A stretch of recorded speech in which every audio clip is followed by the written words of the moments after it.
Good day. This is Dr. Jana Price-Sharps with Mind Pilot.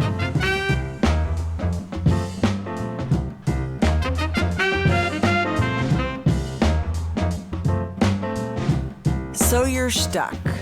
You're sitting on the couch and you're still obsessing about the thing you were obsessing about 3 days ago, or a month ago, or a year ago, or 5 years ago.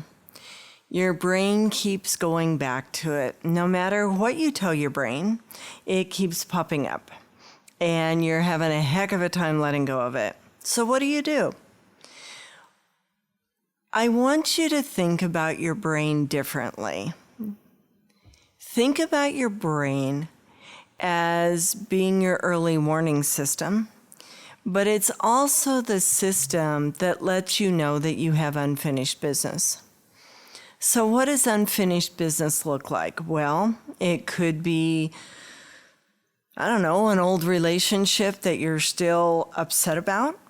It could be something that your significant other or spouse did a year ago. It could be something a coworker said to you 6 months ago. It could be an old call. It could be something you did that you haven't forgiven yourself for. So what is it that has you stuck? And a lot of times when I have this conversation, people will say, well, I'm just still mad at so-and-so. Okay, but why are you mad at them? Because what they did was wrong. Okay, I get that. But what is it about what they said that is sticking with you, or what they did that is sticking with you, or the call that is sticking with you? To get unstuck, you have to figure out what has you stuck. And it's not always easily identifiable. What do I mean by that? Well, okay. Let's say that your significant other stepped out of the relationship and that wasn't your agreement on how your relationship was going to go. And it's still a problem for you. You're still upset about it. You still think about it. You are still making snarky comments about it. And let's say it's been a year. Okay, so what most people will do with that is they stay mad at the other person rather than coming back inside and asking the question, what is it about what happened that I'm still mad about? On the surface, it looks like, well, I'm mad at them because they stepped out. Okay, got it. But what about that? Well, it's because they stepped out, Jana. Okay, I get that, but what about that? And so here's what I mean. Are you mad at them because you're afraid they may do it again? Are you really mad at yourself because you're still in that relationship? Are you mad that they spent time with another person when you really wanted them here and you're afraid that they didn't really love you? Are you fearful that they don't love you? Are you fearful that they're lying to you again? And if you're fearful about some of these things, what does that mean? How do you know? How do you fix this? So let's say you're fearful that maybe they don't love you. Okay, you can ask them, do you love me? And they say, yes, I love you. But that doesn't fix it. So how do you get that fixed? How do you get that resolved? Well, maybe you start looking at things that they do. Are they showing you that they love you? Did they make you dinner last night? Did they bring you home flowers? Did they come up behind you and give you a hug and say, I love you, honey? Did they send you a nice text message? Are they showing you in ways that they love you? If they're not, then maybe your brain is bringing it back up over and over because it really is a problem. Maybe it's still a problem. Maybe they're saying, yeah, I love you, and I'm being honest with you, and et cetera, et cetera. But maybe your brain is detecting something that really is still going on or is still a problem. Or maybe your brain is afraid and it's making up the problem. And you really, really have to determine, which is it? Is it my brain reacting out of fear? Or is my brain sensing something that isn't right and I need to pay attention to that?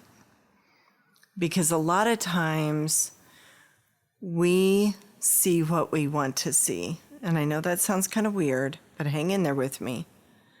For instance, maybe we see problems where there aren't any because we're still mad and we're putting up that boundary.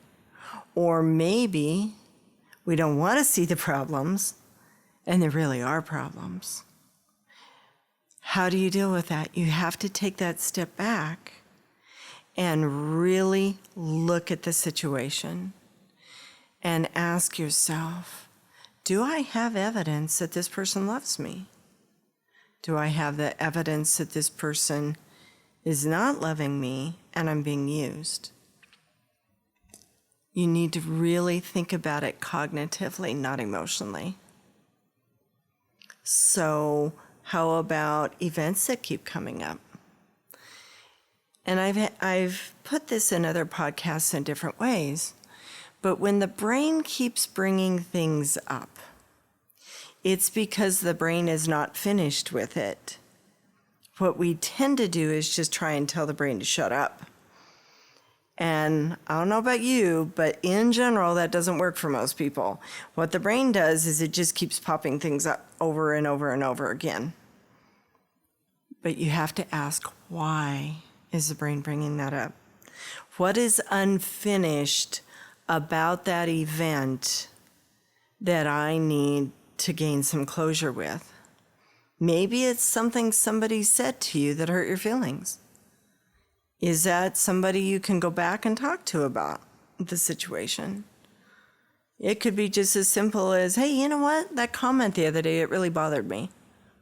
Maybe it's just as simple as that. Maybe part of your brain is not happy with you that you did not set a boundary. Maybe you said something and you feel bad about it. Maybe you go back to that person and say, you know, the other day I was really cranky and I said something to you and I just want to apologize. And then it's over. Maybe it's somebody that really hurts you and it's not in your best interest for whatever reason to actually try and talk it out with that person. Maybe you write them a letter and then burn the letter. And for all you firefighters out there, burn the letter carefully so you don't start any fires. But maybe you need to just be able to let go of it somehow, some way. Maybe you sit down at a table, have an empty chair, and pretend that person's in the empty chair and tell them what you think of them. Because there's times that it's going to be helpful to confront. There's times it's not going to be helpful to confront, but your mind wants closure.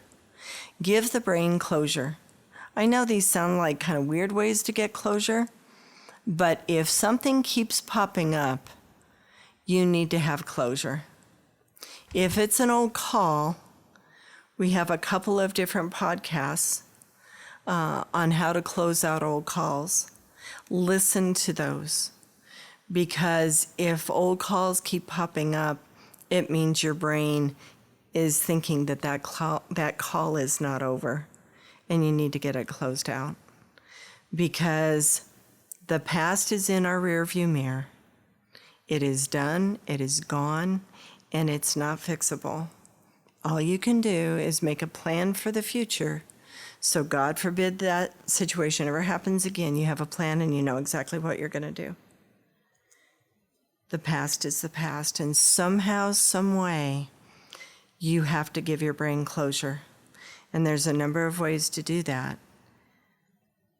But Again, listen to your brain, because if it keeps bringing something up, it is a problem for your brain, and it's not going to go away no matter how much you try and ignore it. It's going to scream louder. So pay attention. Take action. Fix it, close it, come to terms with it, identify it, make a plan, and fix it. All right. Remember, you have the right to be happy. You have the right to have a good life. You have the right to take care of you. So thank you for listening. This is Dr. Jana Price-Sharps with Mind Pilot.